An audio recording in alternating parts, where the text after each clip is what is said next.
back to Liberia to the world. As promised, you guys, we have been gone for a minute. We've been shooting videos, getting some content for you guys. Today I have an exciting episode. Last year, you guys did see that video. Obviously, it is the most watched videos on the channel, and you guys all love the apartment. You love the place I stayed. I did that apartment saying, hey, this is my apartment. I mean, I did leave you guys on a little bit, but the owner of the apartment is here today.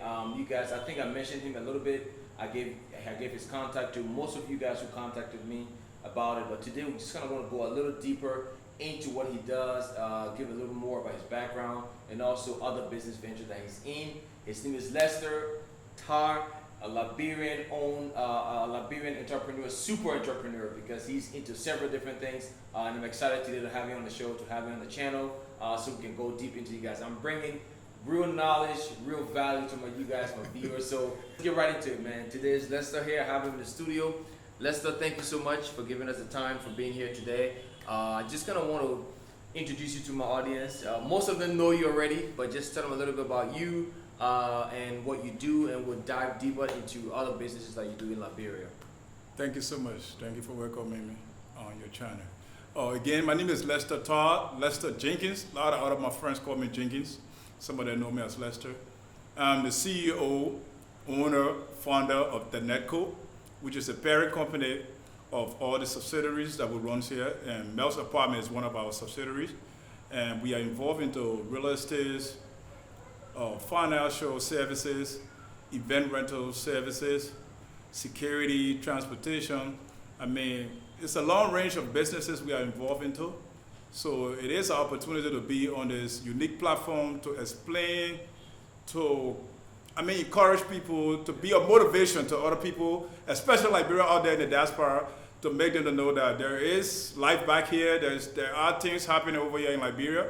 And just to give people courage and be realistic too, because there are challenges in much as we're trying to give you guys some motivation and courage to come back home, but there are challenges. So this would be a very candid interview or explanation about all the growth and challenges with doing business here in Liberia. Definitely, and to actually come here and see you on ground, and being on ground and being able to be accessible where we can find you and stuff like that. What made you so hands-on, as far as most CEO will probably be at home and other places and vacationing, but you're almost always here and at the different businesses. What encouraged you more to be on hand, on ground all the time? I mean, one of the things is I'm a workaholic. Yeah. I'm a person that like to work, and being a workaholic, you want to see the result of your job. Yeah. And then the environment too, in which I'm trying to set up a business, Liberia, it's not too many people that are up to standard. Up to standard qualification. Right. So as the owner of the business, you gotta micromanage your time. Yeah. You don't want to do an overplus, but you have to be around to make people, to motivate people, to make sure the right thing is happening, to make sure your labor or your sweat, your resources that you put it in, it come alive. It come with the best results. So my presence is vital. It's very needed here. Yeah. It shows because everything looks. When we moved here, I was really impressed. I did that tour, and the place looks great. What made you start a business in Liberia? Why didn't you take your resources to other countries, maybe America or wherever it is, and start this kind of great initiative there? Good question. What made me to start a business in Liberia is, it's here I was born. Liberia is home. Yeah. And the issue here is I got love for this place. Yeah, so that connection is always there. I've traveled, I've been several different countries. I live in Europe, I live in America, I live all over the world. But that calling inside me, that innate feelings, that tendency, that connection is always to Liberia. So if you want to, and to come home, you don't want to be just one of those people that will just come back home and take Liberia as a vacation spot. You want to leave an impact. You want to leave something, especially from the way we came up. I grew up in Liberia. I was born and raised here in Liberia. I was grown before I left Liberia. So I have so much connection to Liberia, and I have so much feelings. I see people out here. I see myself in them. So, I want to leave an impact, meaning for the generation, my generation coming after me, to leave some positive impact, Definitely.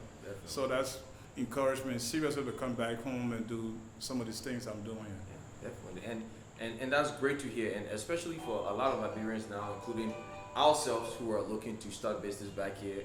That's a great encouragement, because most people think They have to go abroad to do a business. They have to in Europe, America, and things like that. So it's great to hear that. But obviously, you mentioned earlier that there are a little bit of challenges. What would you say so far in your journey of being an entrepreneur and having your own businesses? What are some of the challenges that you see that you hope that those things will change in the future to make business easier? Oh yeah, definitely there are a lot of challenges in Liberia, man. There are serious challenges. Yeah. So when you come here to do business in Liberia, you gotta you got to be be prepared. prepared. You got to put on your armor suit because the challenges are great. I mean, it will overwhelm you. It will burn you out. I mean, there's, like I said from the beginning, you asked me why you always see me on site. Yeah. And I told you I got to be here because the nature of the business, the age of the business, still young, still in the embryo stage. So as the owner, you got to be around. It's management problem, competency, integrity. There's a lot of challenges. And speaking outside those challenges, there are other challenges that are above us as entrepreneurs that are maybe the major challenges. Infrastructure problem in Liberia. There are limited or no infrastructure in Liberia, especially for somebody like me into the real estate business, property development, real estate investor. We have so much challenges building these kind of apartments, which are called middle class apartment or affordable homes apartment. It comes with so much challenges because infrastructure is not in place, or there's limited or no infrastructure. You don't have no electricity, you don't have no tap water, you don't have no garbage or sewage system. You don't have, I mean, common things that need to make standard or middle class home affordable or make you to build middle class home easily are not in Liberia. Those are great challenges. They don't make it feasible yet. They're not here. So you building this kind of property, you can build this property and you allow somebody to go downstairs to a well, to bring bucket of water upstairs, to take a shower, to flush the toilet. You can do this, So those are serious challenges in Liberia when it comes to development, overall business, but mainly within the real estate sector. And those of us that are building the kind of affordable housing property, like middle class homes. It's a serious challenge. These are the reasons that these prices for these things are so expensive. So I guess the question to follow that would be how do you do it? Like how do you combat that? How do you manage to still be able to do it? Of course, as a business owner, you need margin, you need to make profits. How do you stay able to do that and still make profits and still provide great service like here? And over here we have everything, all the comfort things that you need to live comfortably. How do you do it? Good question. And one thing I learned here is this: to say, and whoever listens to this interview, it's good for us that we came on this path first, talking about the challenges before we go into the success story. Because the good thing here is the smart people learn from people failures. Learn from failures. Don't learn from the success story. The success story is always sweet. It's always bread and butter, ABC. But the failures are the one you learn the lesson from. So. Me right now listing you these challenges. If you have your pen and paper, if you're trying to come back to Liberia, if you're trying to do business, I mean, try to take note right now because, like you said, how do we make profit with all these different challenges I just listed, and we have to almost, provide these things on our own. Like the electricity, we got generators running 24/7. For tap water, we got to dig a borehole and have water going up to the reservoir tank, and then share in the building, the entire building. So those are extra expenses that come with doing these things. But again, it doesn't stop the business from going on. That's why as an entrepreneur, you have to know how to strategize. You got to know how to cut corners. You got to have strategies. So those are the strategies that will come in. You got to plan. You always got to know the cost of goods sales or the cost of your service sales. You got to factor in all those stuff. That's when come in the financial part. You got to know your numbers. And then once you know your numbers, then you can have a moderate price that will not run customers away and that will not even make you a loser. You're into business to get profit. So it comes with some strategy. You got to sit down the drawing board, sit back with your financial team, and you're planning numbers. It worked for you. People are looking to start similar businesses all over the country, from diaspora, from abroad, right? What would be like just on top of your head, 3 advice that you give somebody who's looking to just start from scratch? Now they have the resources and the funds. They're like, I want to start. What would you say the 3 things that they should consider before starting, similar to what you're doing now? I mean, 3 things they should consider. I mean, that's a tough question. 3 things they should consider. I mean, they should first of all plan well. Plan well. If the resources is available, that is the finance, the cash. Planning comes with it. and then team building. Because you plan with the team. Yeah. You got to have a competent team, Yeah. a structured team. And then the next thing, you got to implement. Yeah. You can't just plan, build team, then you keep stalling, you keep sitting on the fence. So you got to be ready to move. Don't let nothing deter you or stop you or hold you back or scare you. That fear will always be there, but try to get over the fear. So plan, team build, implement. Yeah, I think that's the three stuff. Game right there, guys. You guys are charging money for this kind of game right here. Let's jump right into other business that you do. Of course, we talked about here, Melt's Apartment. What else do you do? What other services do you provide? And are those services up and running? And how can people kind of find out more about that? Oh yeah, we do other services. We are involved, like I said from the beginning, I said we are involved in the multi-dimensional businesses. We into event.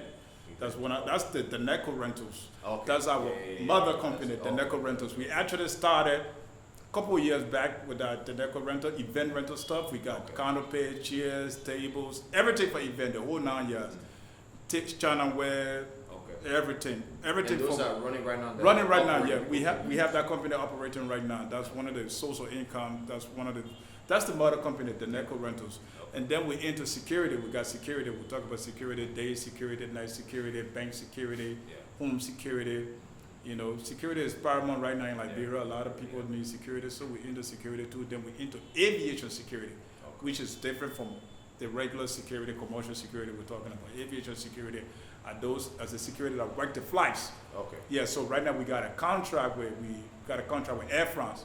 We do aviation security for Air France, and our aviation security, our job description or responsibility is profiling, something called profiling the flight, check the passenger, check the documents, check the baggage, provide security for the airline crew, escort from the airport to the hotel, back to the airport, secure the flight while it's on the ground. Yeah, so we into the aviation business. Do you provide security to residents or just business? No, other than aviation. For residents. Oh yeah, the regular security go for resident, businesses, banks. I mean, whatever entity. Okay. Individual privacy, we do private security. So if security. somebody's coming to Liberia, they're like, hey, I haven't been here in a long Oh yeah, time. definitely. We can give you security. Weeks. Yeah, we can give you security. Yeah, we give you they call that VIP bodyguard service. Yeah, we do that VIP bodyguard. We give you escorts, take you around town, make sure you're safe.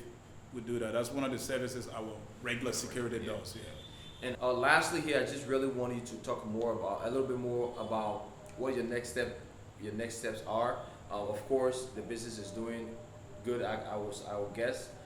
You know, of course, there are challenges there, but what are the next steps you're working on? Anything more you're working on? Are you just working to develop what you have now, or you're working on something in addition to all the businesses you have going on?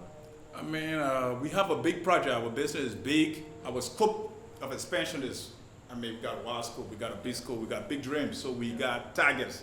So we meet those targets big by big. But right now, the most focused one is the med apartment, like this one, the apartment we're in right now. And we add in another service, hopefully by March, not March, my bad, I would say September, October. This year? This year, September, October this year, we have additional service honest to this med apartment. That means we have another location. Oh yeah. Yeah, we're going to have another location pretty soon. That's going to be right, not too far from here. That's just like 10 minutes away from here. Then we have another location that is another apartment, furnished, fully well furnished and service apartment too. That one is on the beach. It's on the highway. Or towards somewhere called R2. It's on the beach side. We have a huge property there sitting on 3 acres of land. Unique, ocean view, beautiful place for relaxation, vacationing. Those are projects we're working on right now. For that one on the R2 highway, we were assuming that we could have been done with it by December, but we don't see that happening because we are kind of a little crowded out. Our hands are tied a little bit. But for the one that is 10 minutes away from here, that's going to be an honest to this, that when this is sold out, we can send people over there to stay and we have more space, bigger than here in terms of space. So, and again, we got this project going on at the airport. We know we love the airport. We're into aviation security. We are well known at the airport. We are credible. People know us. That's one of the good things to do when you're doing business. You want to have that track record. You want to have that confidence.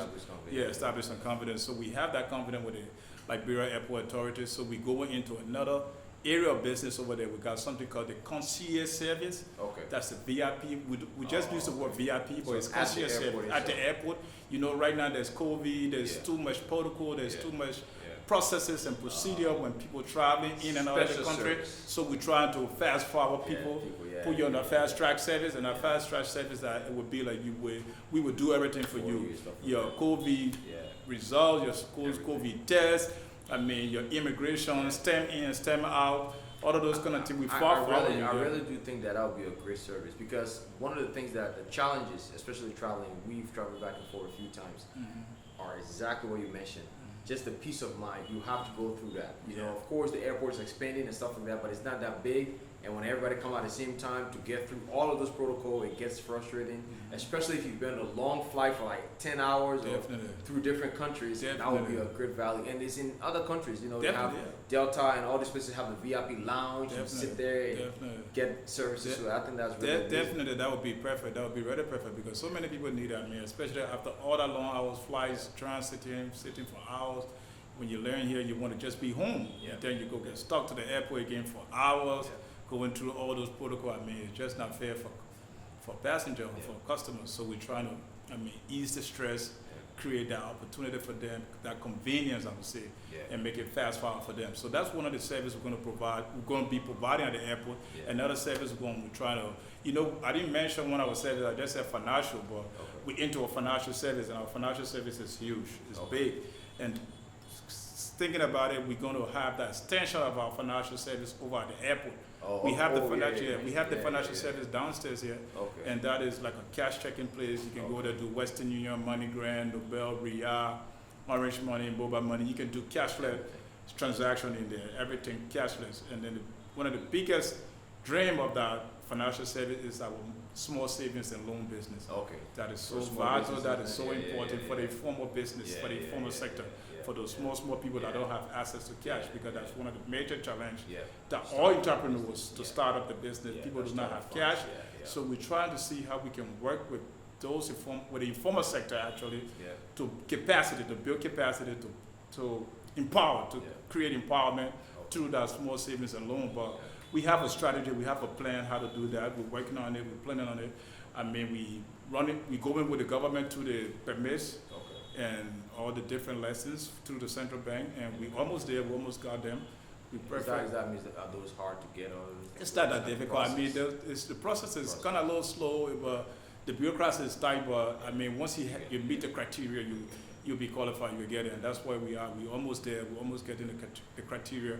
We qualify already, so that we're just waiting for the permit. That's why we haven't really opened that place. But because the main key of that whole financial sector is the small savings and loan, which is very needed in Liberia. Very needed in Liberia, because if it can't, because the lack of access to cash in Liberia, that's why all of these apartments like this look like luxury. I mean, it is luxury, don't get me wrong, but it looks too big to the local Liberian. If somebody comes and say, damn, I'm in America, damn, I'm in Europe. I mean, but almost everybody should be able to afford it, maybe not living to the standard, but at least to have some standard living, a good standard living. But because of lack of access to credit and cash, it limits so many things in Liberia. Rent is not too high in Liberia as people think, because the only reason why rent is too high because income is too low in Liberia.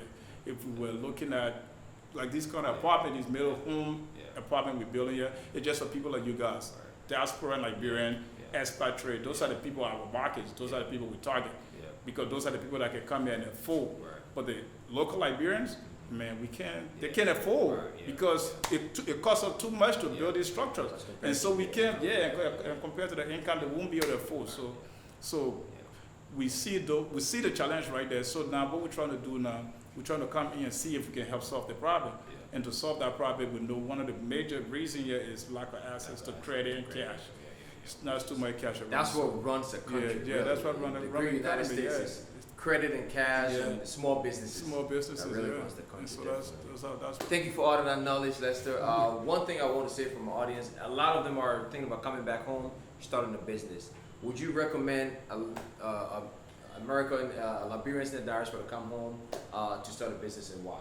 Oh yeah, sure, definitely. I would recommend or I suggest that all my brothers out there, brothers and sisters, I would say, I mean, you need to come back home. This is where the jewels is. That's where the diamond, the gold, the treasure. The treasure is right here in Liberia, man. Liberia, you own your stuff here. You own it 100% off. You know, the system here is great. I mean, there are challenges, like I just said, but don't let that scare you. Yeah. Because here, when you come here, when you own anything, you build anything, and you leave a lifetime legacy. Yeah. You leave a lifetime legacy. You leave something that will go down to generation. There will be no reason or no cause of you losing anything that you build here in Liberia. Yeah, we all positive of that. We all believe there's no war or anything going to come back in this country, and we the only people as Liberian can build this place. So I think it's an invitation. I mean, I'm witness. You guys seeing me. I'm not old man. I ain't never worked in government. I'm just here struggling. I'm hustling. So I'm doing this kind of stuff. I believe all you guys out there can do it for real. 100%. It's no joke. Definitely. It can happen. Thank you, Lester. Appreciate it. Thank you for your time. The Thank CEO you too. himself. Thank you too, Look boss. forward to all the information in there. I'll add everything in the description, guys. Subscribe to the channel. Look forward to the next video.